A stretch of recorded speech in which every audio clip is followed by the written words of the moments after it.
जब सरकार गरीब के साथ खड़ी हो तो हर सुबह में जगती है एक नई उम्मीद, एक नया भरोसा। हमने गरीबों के उत्थान के लिए न केवल योजनाएं चलाई, बल्कि यह भी सुनिश्चित किया है कि वे धरातल पर उतरें। अब गरीब परिवारों को अपनी बेटियों की शादी की चिंता नहीं करनी पड़ती है। उन्हें मुख्यमंत्री विवाह सगन योजना के तहत 71,000 रुपए तक सुगन राशि दी जा रही है। गरीब महिलाओं को रसोई के धुएं और महंगाई से राहत देने के लिए हम हर महीने केवल 500 रुपए में गैस सिलेंडर दे रहे हैं।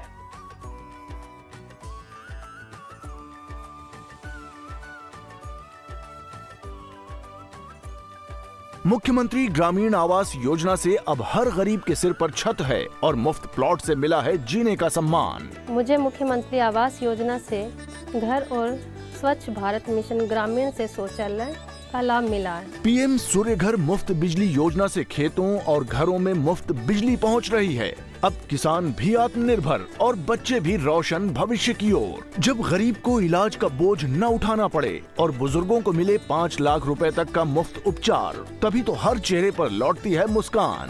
गरीब की खुशहाली ही हरियाणा की असली पहचान है। जब हर चेहरे पर मुस्कान हो, तभी पूरा होता है सशक्त हरियाणा का सपना।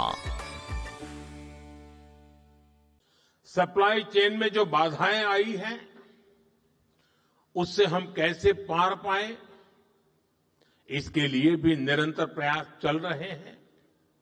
साथियों, भारत के तेज विकास के लिए अलग अलग एनर्जी सोर्सेज को बढ़ावा देना निरंतर जरूरी रहा है और इसको मजबूत करने के लिए हमने 2 स्तरों पर एक साथ काम किया है।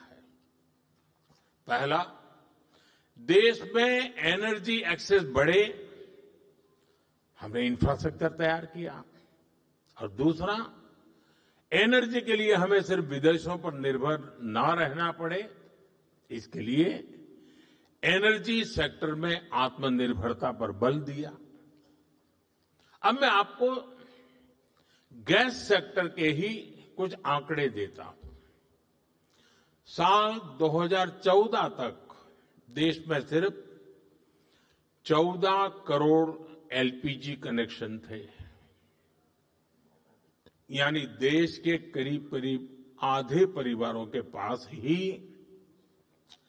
एलपीजी कनेक्शन था। आज 2 गुने से भी अधिक, यानी करीब 33 करोड़ घरेलू एलपीजी कनेक्शन है। बीते 11 वर्षों में हमने अपनी बॉटलिंग कैपेसिटी को 2 गुना किया है। डिस्ट्रीब्यूशन सेंटर भी 13,000 से बढ़ाकर 25,000 से अधिक हो गए हैं। 2014 में देश में सिर्फ 4 एलएनजी टर्मिनल्स थे, 4 एलएनजी टर्मिनल्स।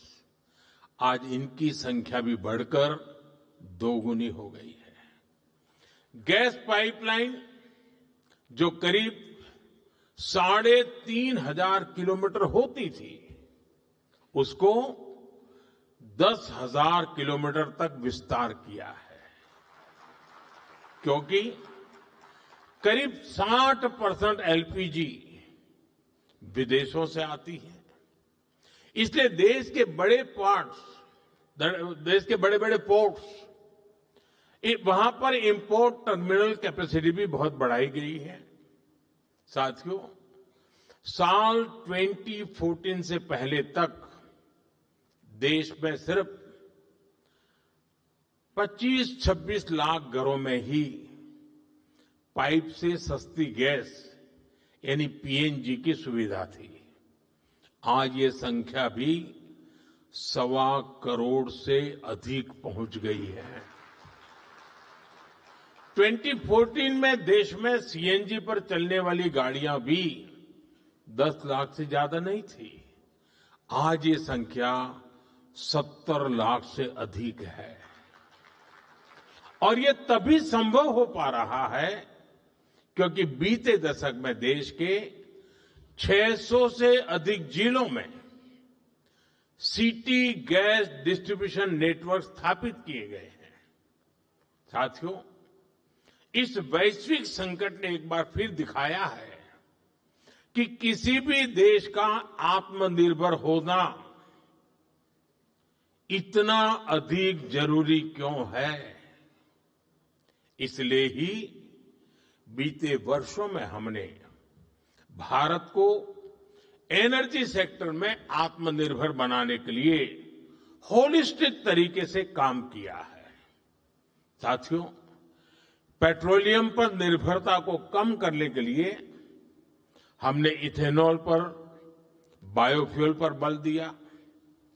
2014 से पहले देश में सिर्फ 1-1.5% इथेनॉल ब्लेंडिंग कैपेसिटी थी।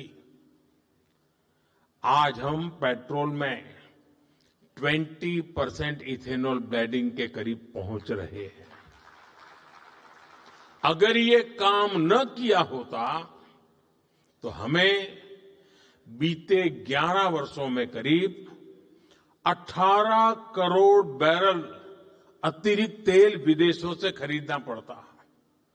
आज की स्थिति देखें तो इथेनॉल के कारण हमें प्रतिवर्ष करीब 4.5 करोड़ बैरल कम ऑयल इंपोर्ट करना पड़ रहा है।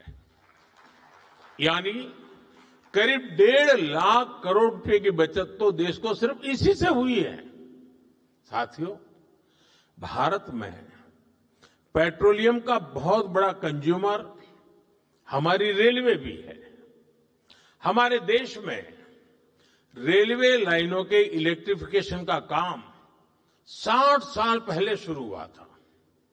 बावजूद इसके 2014 तक, 2014 तक सिर्फ 20% रेलवे रूट का इलेक्ट्रिफिकेशन ही हो पाया था। बाकी रेलवे रूट्स पर हजारों डीजल इंजन चला करते थे। आज भारत में ब्रॉडगेज नेटवर्क का करीब करीब 100% बिजलीकरण हो चुका है। इससे साल 2024-25 में ही भारतीय रेलवे ने करीब 180 करोड़ लीटर डीजल की बचत की है।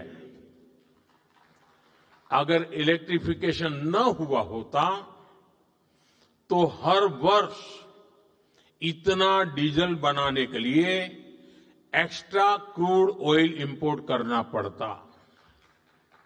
ऐसे ही हमने मेट्रो का नेटवर्क बढ़ाया, इलेक्ट्रिक मोबिलिटी पर फोकस किया।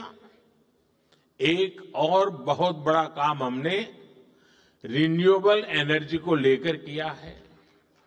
आज हमारी total install power generation capacity का आधा हिस्सा रिन्यूएबल सोर्स से आता है। हमारी कुल रिन्यूएबल क्षमता आज 250 गीगावाट के ऐतिहासिक आंकड़े को पार कर गई है।